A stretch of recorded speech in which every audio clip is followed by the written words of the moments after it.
ya'ni venadan qonni chiqazib, qaytadan demak qattiq quyuq qismini quyiladi, plazmasi tashlab yuboriladi. Shunda antiteloni miqdori kamayadi.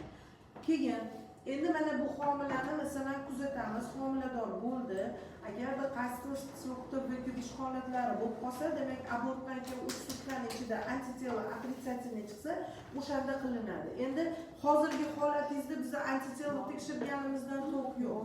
Antitelo tekshirtirdim уже bor. Xo'p, hozir mana endi bitta plazma terapiya qilsak bo'ladi. Plazma terapiyani qilib yana bitta tekshiramiz bo'lmasam, o'shundan keyin homilaga ruxsat beriladi.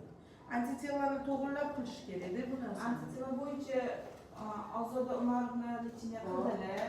Hozir o'tgan safar men vнимание oldim. 4 million, 5 million aktaga nimadir.